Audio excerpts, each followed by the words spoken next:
Hello दोस्तों, आपका हमारे YouTube चैनल में स्वागत है। आज हम टॉपिक लेकर आए हैं टाइप्स ऑफ एंटीबॉडीज, प्रतिरक्षियों के प्रकार, और इसको हम बहुत आसान सी ट्रिक से समझने वाले हैं। देखिए, यहाँ हम बिल्कुल भी घास नहीं काटना चाहते। ऐसे नहीं कि यहाँ पे जो लिखा हुआ है सीधा एंटीबॉडीज के कार्य आपको बता दे और हो जाए टॉपिक कंप्लीट और आप भी खुश हो जाओगे। हम यहाँ डेप्थ में एक एक चीज को अच्छी तरह से समझेंगे और लास्ट में आपको पूरी ट्रिक भी बता देंगे। देखिए, वैसे जो एंटीबॉडीज होती है वो हमारे खून की प्लाज्मा के अंदर पाई जाती है और वही एंटीजेंस होती है वो आरबीसी की सतह के ऊपर पाई जाती है। जब हमने रक्त के कंपोजिशन के बारे में पढ़ा था तो हमने आपको ये अच्छी तरह से समझाया था। तो यहाँ पे देखिए, मेनली ये 5 तरह की एंटीबॉडीज होती है। तो पहले ये किसकी बनी हुई होती है उसको हम समझ लेते हैं। इसका मतलब क्या है, आईजी का मतलब क्या है, यहाँ पे जी का मतलब क्या है, तो इसको हम सबसे पहले देख लेते हैं। तो यहाँ पर देखिए, सबसे पहले हमने जब ब्लड को पढ़ा था तो वहाँ पे हमने देखा था कि ब्लड के अंदर मेनली 2 भाग होते हैं, एक तो रक्त कोशिकाएं और दूसरा वाला भाग होता है प्लाज्मा। जो प्लाज्मा होता है उसके अंदर मेनली 4 तरह की प्रोटीन्स पाई जाती है, एल्ब्यूमिन, ग्लोब्यूलिन, प्रोथ्रोम्बिन और फाइब्रिनोजन। जो प्रोथ्रोम्बिन और फाइब्रिनोजन है ये तो रक्त का थक्का बनाने में काम में आती है। जब हमने ब्लड क्लॉटिंग वाला टॉपिक पढ़ा था तो उसमें इन दोनों का काम था, ठीक है। और यहाँ पे जो एल्ब्यूमिन प्रोटीन होती है वो हमारे ब्लड का कोलाइडल ऑस्मोटिक जो प्रेशर होता है लगभग 28 से 32 mm/Hg उसको बनाए रखती है। अगर इस प्रोटीन की हमारे खून में कमी हो जाती है तो हमारा शरीर फूल जाता है एक तरह से। ध्यान रखना, एल्ब्यूमिन प्रोटीन की कमी से। अब देखिए, जो ग्लोब्यूलिन प्रोटीन होती है वह मेनली हमारे ब्लड के अंदर 3 टाइप की होती है। देखिए यहाँ पर आप टॉपिक को समझिएगा, ये 3 तरह की होती है। कौन कौन सी? अल्फा ग्लोब्यूलिन, बीटा ग्लोब्यूलिन और गामा ग्लोब्यूलिन। ध्यान रखना, जो ग्लोब्यूलिन प्रोटीन है मेनली 3 टाइप की होती है। और फिर जो गामा ग्लोब्यूलिन है यह एंटीबॉडी की तरह काम करती है। ये जो हमारे लिम्फ ऑर्गन्स होते हैं वहाँ पर ये बनती है गामा ग्लोब्यूलिन और ये एंटीबॉडी की तरह काम करती है। ये मेनली जो गामा ग्लोब्यूलिन है ना, ये 5 तरह की होती है और उन्हें ही हम एंटीबॉडीज कहते हैं, जैसे आईजीजी, आईजीएम, आईजीए, वो इसी का रूप होती है। यहाँ पर हम डेप्थ से आपको समझाना चाह रहे हैं तो आप समझने की कोशिश करिएगा। तो गामा ग्लोब्यूलिन के 5 टाइप होते हैं, उनको एंटीबॉडी कहते हैं क्योंकि यह हमारे इम्यूनो सिस्टम को मजबूत करती है, इम्यून सिस्टम के लिए होती है। इसीलिए इन एंटीबॉडीज को इम्यूनोग्लोब्यूलिन कहते हैं। इम्यूनो का मतलब होता है हमारे जो इम्यून सिस्टम होता है, प्रतिरक्षा तंत्र, उससे जुड़ा हुआ शब्द है।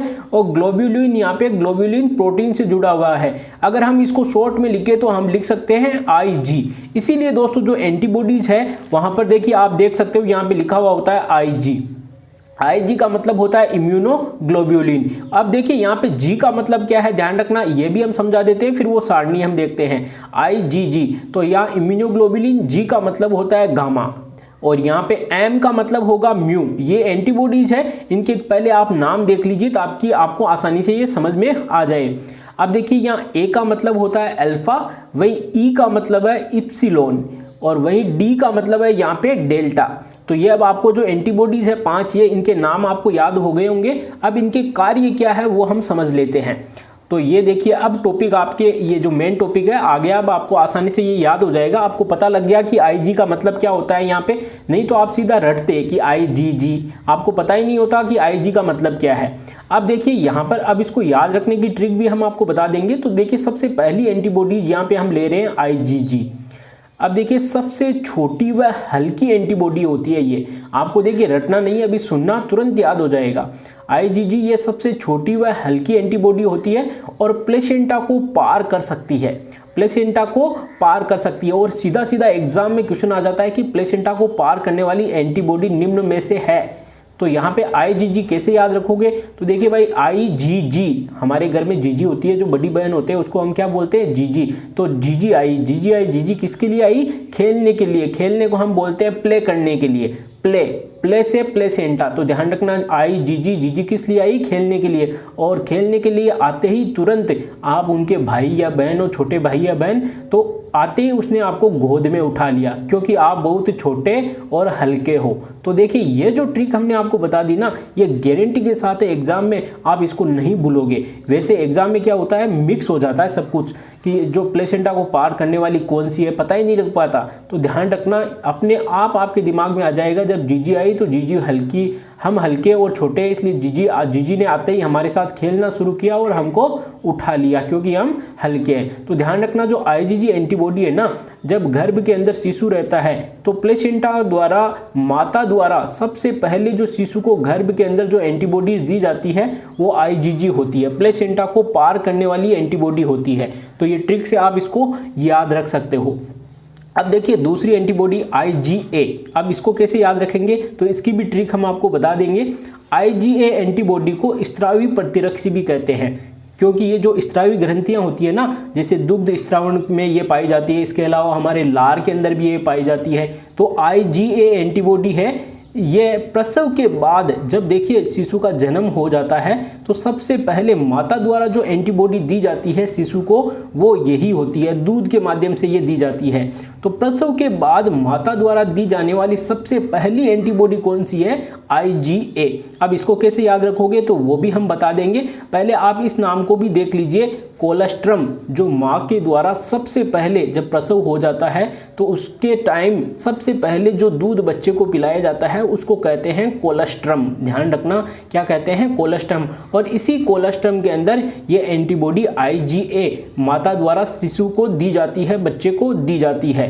अब देखिए कैसे याद रखोगे भाई, देखिए प्रसव हुआ है मतलब बच्चे ने जन्म लिया है, तो बच्चा जब जन्म लेगा सबसे पहले तो आपको पता है वो पढ़ेगा बाद में, थोड़ा बड़ा होगा तब पढ़ेगा ना, जन्म लेते तो नहीं पढ़ेगा। तो पढ़ेगा तो सबसे पहले ABCD सीखेगा ना, A से उसकी शुरुआत होगी। कहाँ से होगी? A से। तो ध्यान रखना A से शुरुआत हो गई है।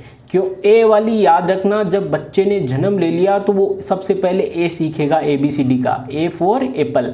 तो ऐसे आप इसको याद रख सकते हो। तो सीधा सीधा एग्जाम में ये क्वेश्चन आ जाता है कि प्रसव के बाद में माता द्वारा कौन सी एंटीबॉडी सबसे पहले दी जाती है? तो ध्यान रखना IgA, क्योंकि ABCD की शुरुआत A से ही होती है। तो ऐसे आपको ये याद हो जाएगा और गारंटी के साथ है। अभी आपको कुछ अलग सा लग रहा होगा या बहुत सारे जो स्टूडेंट्स हैं उनको समझ में आ गया होगा, लेकिन एग्जाम में तुरंत आपके दिमाग में जो मैंने अभी कहा है ना वो आपके दिमाग में आ जाएगा और आप भूलोगे नहीं इसको।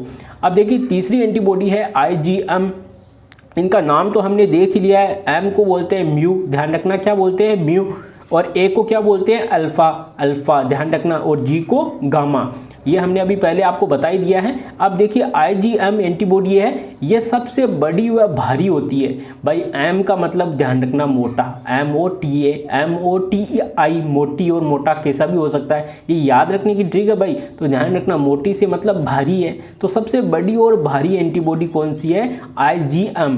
ये पेंटामेरिक होती है, एक तरह से पंचलक इकाई होती है, पंचलक, ठीक है। ये वो खास नहीं है, मेनली ये याद रखना कि सबसे भारी एंटीबॉडी है कौन सी? IgM। M का मतलब मोटी है, ये मोटी होगी तो भारी होगी ना।